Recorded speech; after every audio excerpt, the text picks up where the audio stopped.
making your own eyepieces and other listener emails on episode 398 of the Actual Astronomy Podcast. I'm Chris. Joining me is Shane. We are amateur astronomers who love looking up the night sky, and this podcast is for everybody who likes going out under the stars. Have a couple thank yous to Patreon supporters. Shane, who are we thanking today? Yeah, we do. Thank you, Sean and Francis, for your new Patreon support. We really appreciate it. And thank you to all of the Patreon supporters out there. Again, we appreciate all of you. I think we got to sort out some bills at some point later on this month.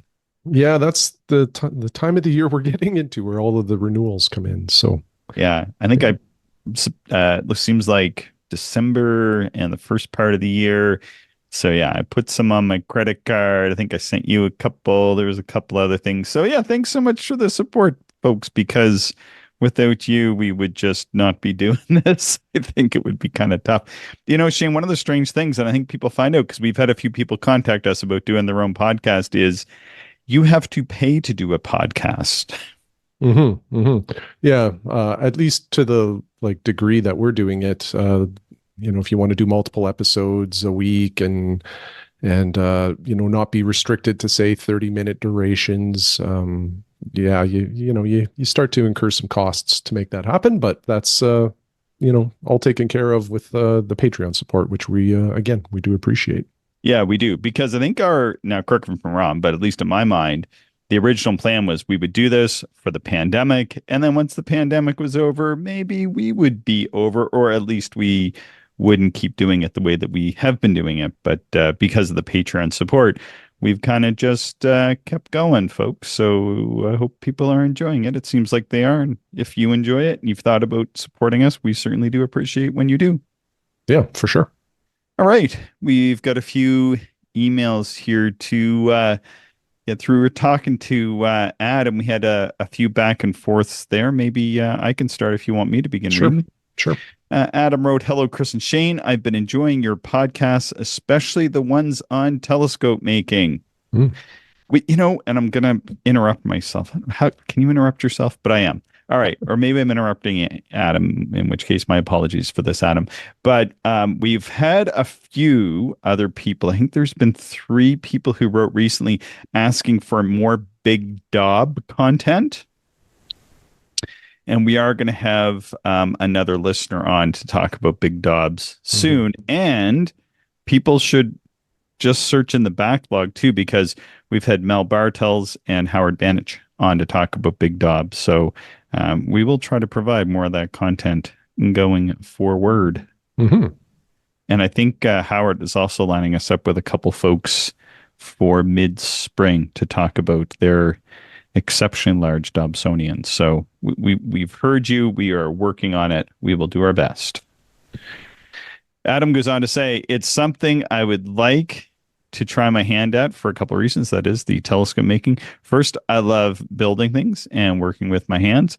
Making something myself that allows me to see other planets and celestial objects really appeals to me. Second, astronomy is expensive, and I'm always trying to find ways to cut costs, but there is always a balance between cost and performance.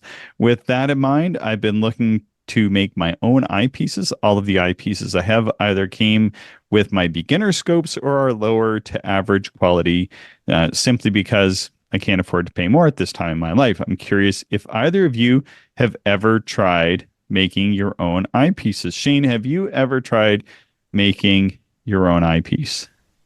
No, but I've been somewhat intrigued by it. I've read multiple threads on Cloudy Nights of people that have done this, buying various lenses and then putting them together, or taking lenses from existing eyepieces and kind of messing around with them. So it's something that I've read about, but nothing I've ever tried before.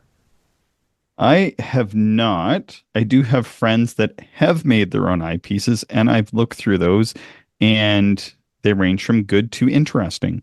My friend Clark, he made like a replica of one of Galileo's eyepieces, which I think is called like a Galilean eyepiece. It's like a doublet or a singlet or something of that nature. It was pretty interesting. Definitely worked different than any other eyepiece that I've ever looked through. For me though, Shane, so I really, really love telescope making. I am not a telescope maker, and I'm not really a builder. I know you're a little bit more on this line of thought than I am. And for me, the way that my brain tends to work is I really want to do the astronomy. It is just like an overwhelming compulsion for me to do astronomy. And for example, even in my observatory, which I have a builder who is doing most of the work, when I go out and have to, excuse me, mess with things to get something working, that I can already do with my existing setups. I take no joy in that, Mhm. unfortunately.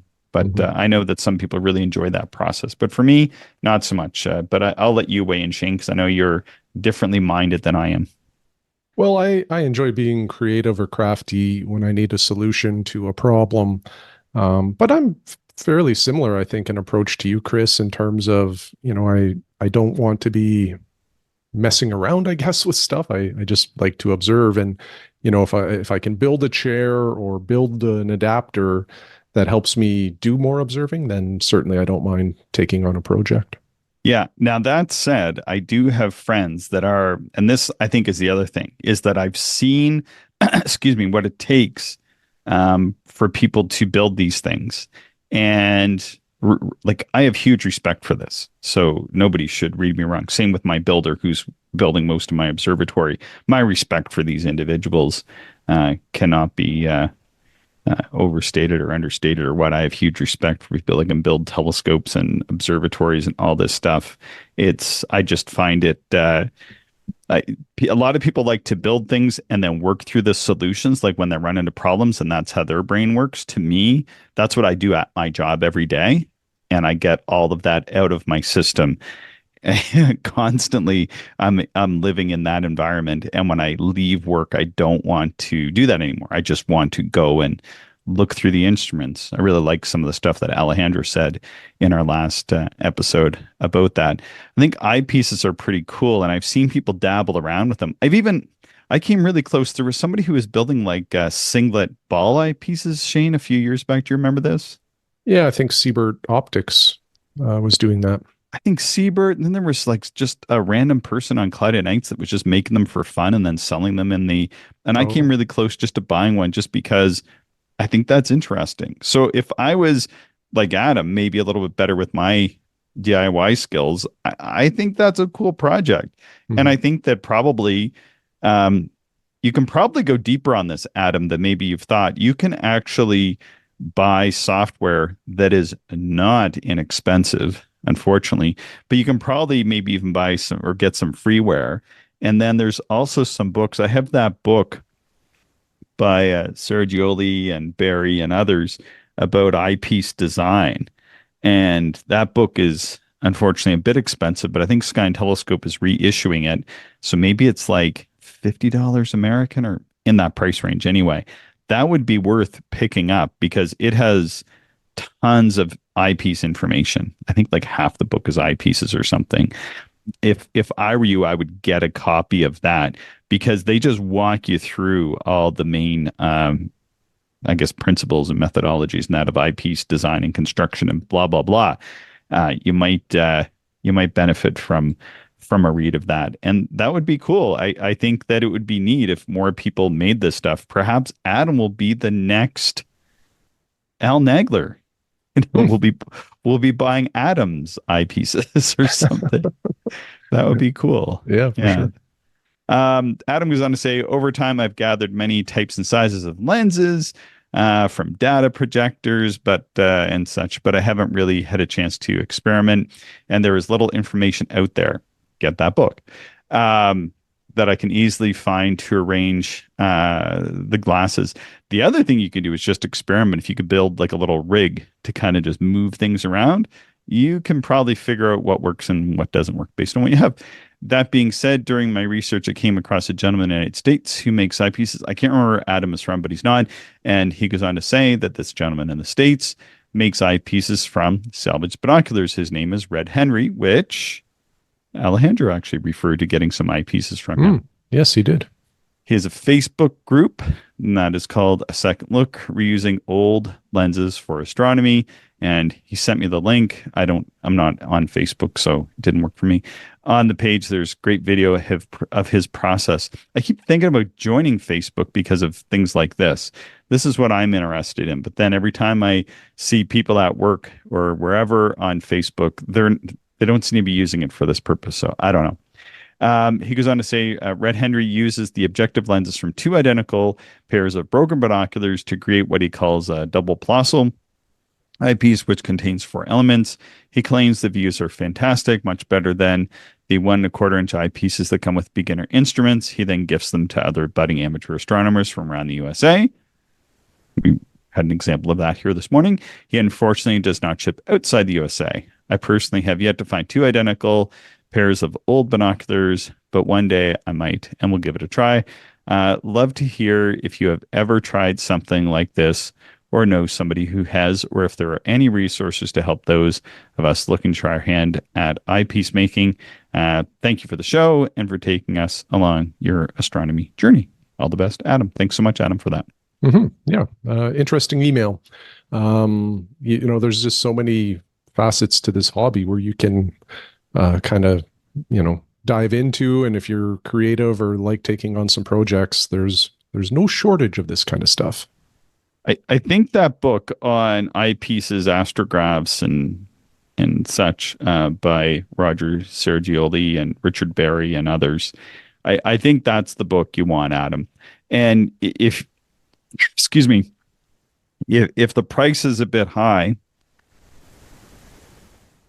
simply see if you can get it at a library, get the library to get it in. Sorry, Shane, just having a bit of a cough here. Yeah, no problem. The library suggestion is a really good one. I guess I can't speak for all library organizations, but around here, across our province, you can request a book, even if the local library doesn't have it, and then they'll facilitate getting it sort of shipped from another library so that you're able to sign it out and read it. And even in some cases, like I know our city library system, I believe they have a budget just set aside for buying books that people request if it's not within the provincial inventory. So you can submit your request that way sometimes, and they'll bring it in for you. Yeah, I can't remember where Adam is from. But regardless, I think that would be a good resource. And then the other thing would be to go on to like the Cloudy Nights telescope making forum and just like make a post. Hey, is anybody here? Like, or do a search there and then see what other people have done. Like I said, there were people who were building singlets a few years ago, and they detailed it out pretty good, where to get the optics and where to get a few other things. And yeah, regarding the binocular eyepieces, have you ever looked through or heard of people using the binocular eyepieces before, Shane? Yeah, I have. Some of the some of the older wide field binoculars that have really tall standing, like I guess eyepiece objectives. I've heard that those can be removed and work quite well in a telescope, but I don't know a lot of detail. I read about it on Cloudy Nights, and if somebody's interested, certainly dive into that because there was a lot of information there. One possible path to follow down is that John Dobson used to salvage eyepieces from binoculars and modify them in a very basic way to work in telescopes. I did talk. The reason why I know that is because I talked to him about it, and I thought it was a pretty interesting use of those. And I have looked through. There was one member in our club back in Nova Scotia, and I think he had done this. He had a couple eyepieces that he was into sort of recycling anything that broke, and he had a broken pair of binoculars, and he used half for a finder, and then I think he used the other one in the telescope, and worked pretty good for like public outreach and that sort of thing. So that is definitely possible. I think nowadays with so much being on the internet, I think you should be able to find some, ways to 3D print housings and stuff like that for them. And I don't know, maybe even disassemble them and figure out a more optimized spacing for the optics to, like you said, Shane, get some pretty nice wide field eyepieces out of them. Yeah, for sure. Yep. Jim sent us a short email. Do you want to take a read of that? Yeah. So we've been talking, Chris, a little bit about this new, I think it's new anyway, Sea Star telescope, Hmm. which is kind of a neat design, and it's not super new, but this one I think maybe is a little more advanced or has some features that maybe make it a little bit better. Like a Um, low price, I think is yeah, like the, yeah, yeah. one of the driving forces. Yeah. Yeah. So just a quick summary is you can buy this telescope. It's not for visual, I don't believe, but Nope. out of the box, this thing will just image for you. You tell it what to look at, and it will do the imaging and the acquiring frames and stacking and doing basically all of the work and spitting out an image for you, which is super cool. So Jim wrote, if you haven't already, you may want to look at the in-depth and generally positive review of the Sea Star in the March 2024 Sky and Telescope magazine.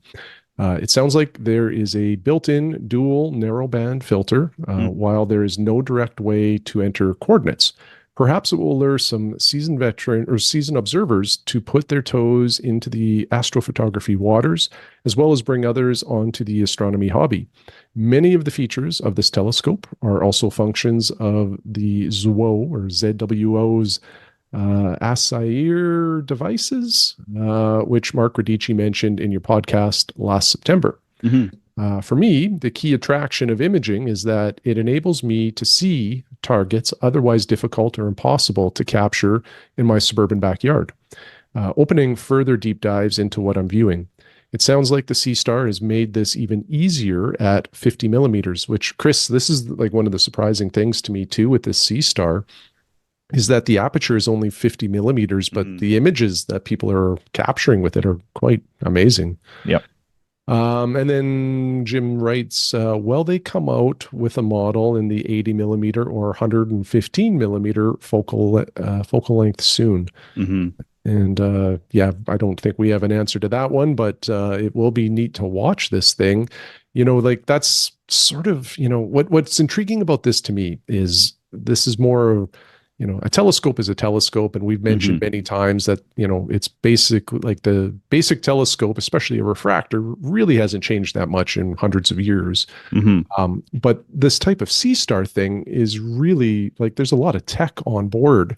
And the Hmm. great thing about tech is it just gets cheaper and cheaper as time moves on. Yeah. And often, in addition to becoming cheaper, you probably are even getting better components.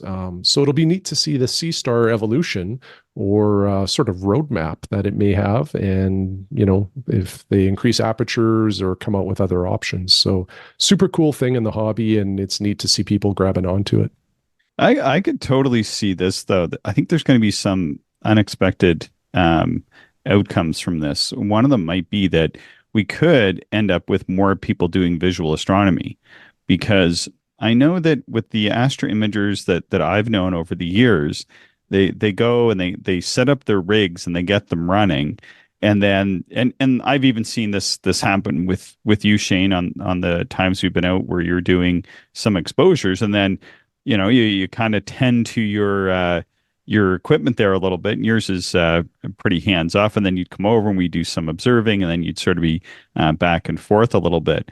But with this equipment, it really is pretty autonomous. So once you kind of get it set up and running and spend that first, whatever it is, 4 or 5 minutes getting it running, it's pretty quick. A lot of these people are going to be out in the dark already under the stars, and they're going to say, well, what am I going to do now, kind of thing. And well, sort of like the obvious thing might be to go and do some astronomy, eh? Yeah, bring out a pair of binoculars or something like that, and yeah, just Yeah. start observing. Yeah, exactly. So I think that it's going to do that. I think Jim even mentioned with his observing that he's kind of looking at some targets while it's doing others. Like maybe he's observing planets or the moon or what have you, while this thing might be imaging deep sky objects. So Hmm. I could totally see that. I think it's yeah, it's a neat device for sure. But I think as well, I think it could end up leading to more people maybe doing some of the old visual astronomy back again. Yeah, yeah, yeah, for sure. Rob sent us, and I'm not going to read it. I do have it. it away in a safe spot. But Rob sent along a long list of show ideas. So all I'm going to say is we'll do our best, Rob, at trying to get some folks. One of the things that I've found a little bit challenging, Shane, is and Rob had I think he had 9 or 10 pretty good suggestions that I Hmm. added to our list of potential shows for the future. I believe one of them involved getting a YouTuber on. However, the challenge I find with YouTubers is connecting with them a lot of the time Hmm. because Yeah, it's they, not always obvious with an email address how to contact them or how to reach them.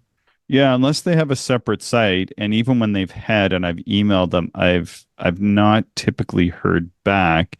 The people who we've had on that have had YouTube channels have typically reached out to us. Hmm. Um, and like I said, on the few occasions where I have reached out to people, I haven't heard back, which is unfortunate because I think they would be people our listeners would enjoy hearing from. But like Mark Radici and um, I think there's been others, and we're going to have Damien on soon. They've reached out to us, and like with Damien, he was one of those people. Actually, I had looked at his site last year, and or whenever it was, I found it might have even been longer ago because he's a person who's been getting some of the large aperture Hubble optics telescopes, and so I've been following him along and what he's been doing with them, which is mostly focused on like really incredible planetary imaging and kind of getting those scopes up and running. And, it's super, super cool stuff. Really have enjoyed those. However, it wasn't until he reached out to us that I kind of had a way to chat because it is kind of awkward just to put it in like the comments, like, "Hey, we have a podcast. Would you want to be on our?" Like I mean, Hmm.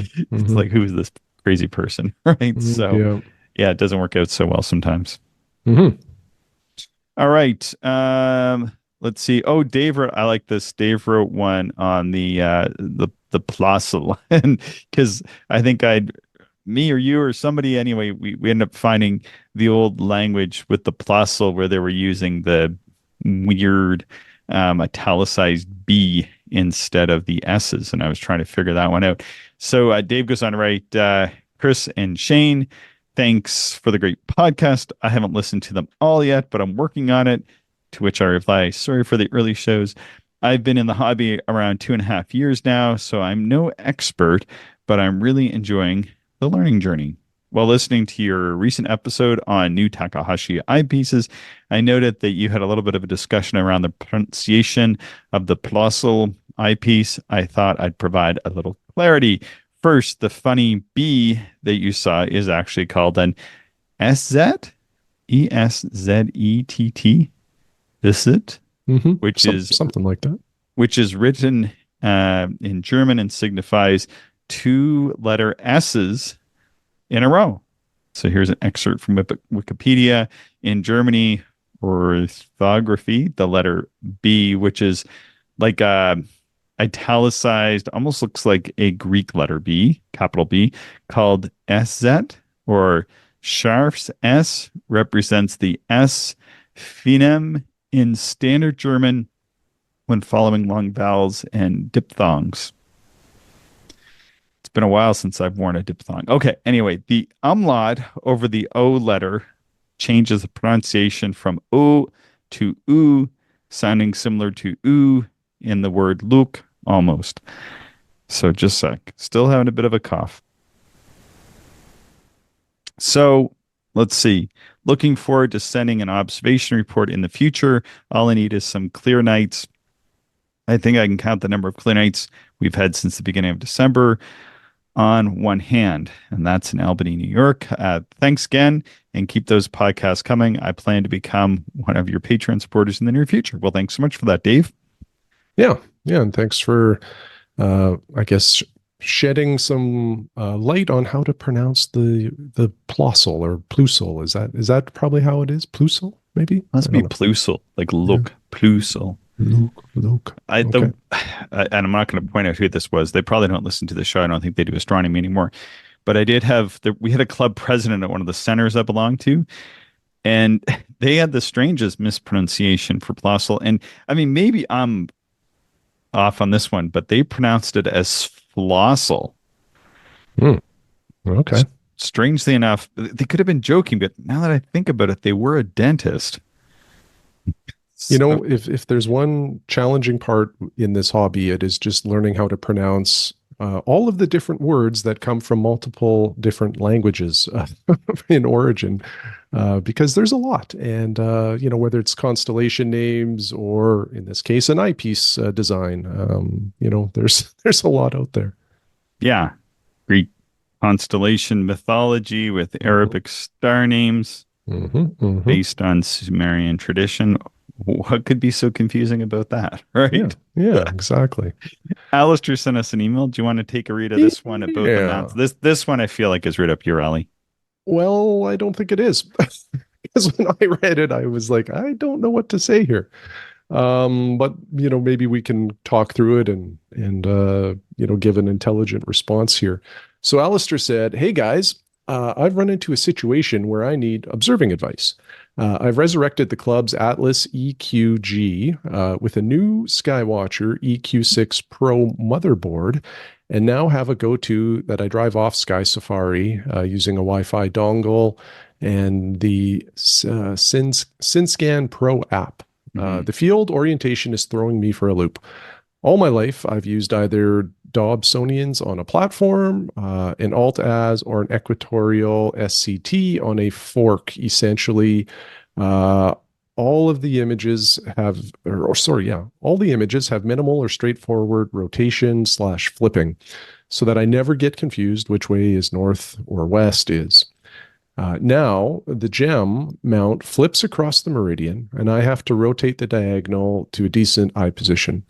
Of course, Sky Safari shows me the scene horizontally flipped, refractor plus diagonal, but it takes me a while to figure out the rotation of the tablet, and I am almost always pushing the wrong buttons. After a flip, there's typically a choice to rotate the diagonal to the left or right of vertical. Is there a mnemonic or consistent method to make this easier? I know I can create an 8 by 11 sheet with diagrams, you know, and then he lists a few examples here. Scope pointing northeast with diagonal to the left, then orientation is blah, blah, button do this, you know, just kind of a template. And then if the scope is pointing northeast with a diagonal to the right, then orientation is X, Y, Z. And then scope pointing southeast with diagonal to the left, so on and so forth. But the real question is there an easier way of doing this? And then he just ends with saying, with things like double star or red star lists, the scope is flipping around a lot. Hmm. So, you know, while I own an EQ mount and have experienced this a little bit in the past, I don't know how to solve it. I don't know if it's inherent with those mounts and you just get used to it over time. I don't know. Do you have any thoughts on that one, Chris? I bought an AZEQ6. That's like one of my main reasons why Yeah, is yeah. is that I'm used to Altaz. I like Altaz. I just want to point the scope and have it go, and then I want it to be able to track, so that I can do sketching. Yeah, but as far as that orientation goes, that is super annoying because you get used to kind of how things are oriented in your field. And I mean, Alistair's a more experienced amateur astronomer than we are. And I think perhaps what he's running into is sort of a bit of like a new presentation through the eyepiece. Hmm. And so yeah, that would be kind of a challenge. If somebody who's just starting out, I think it's not really a problem. You probably just sort of learn and get used to it, or whatever. It's just going to be sort of part of your astronomy experience. But for those of us that kind of rely on that sky orientation that we're so accustomed to, that was enough to drive me away from not getting an equatorial mount. I mean, maybe that's a bit extreme, but because it's not an insignificant cost, Shane, no matter how you cut it, Hmm. that you know, I just didn't want to have that kind of barrier, or to get the equatorial and then be dissatisfied for this type of reason. So I went with a used EZEQ6. Hmm. That's what I end up doing, really, just because of this. So yeah. Hmm. Yeah, I had a Celestron AVX, which is an equatorial mount. in my observatory when I had that in the backyard. And I intentionally went for an EQ mount because at that point in time, I thought I might get into some imaging, mostly solar system imaging from the backyard, which I never did. Um, but the movement of that mount was very strange to me because I'm used to alt as. And what really became an issue at times, depending on the movement and how the eyepiece and diagonal were oriented, is that there was multiple times where as the scope was panning to the new object that I wanted to observe, that the eyepiece was going to make contact with the tripod leg, Mm, and that I would have to quickly either take the eyepiece out while it's moving, or there was a couple times I just killed the power to the mount so that it wouldn't have a collision, which I don't think is very good for those no. mounts. And I probably could have, caused myself some real grief, but luckily I didn't. So anyway, I sold that AVX. I still have an EQ mount. It's the Los Mandy GM9 or whatever the heck they call it. Hmm. And it's not, it doesn't have any go-to capabilities. It does track. But one thing I'll say with that mount is because to move the scope to different objects is all manual, that helped me get a little bit, I don't know, I guess maybe understand or be able to predict the movements a little bit more when I was Hmm. actually doing the moving. Hmm. And it seemed like after not a lot of time, actually, it starts to become more intuitive. And I guess I shouldn't be surprised, practice, practice, practice, and that's how you get good at things. But the manual movement certainly helped because with that AVX, you press up on the little control panel or pad. Well, up isn't always up on an EQ mount. It really depends on how it's oriented at that point in Hmm. time.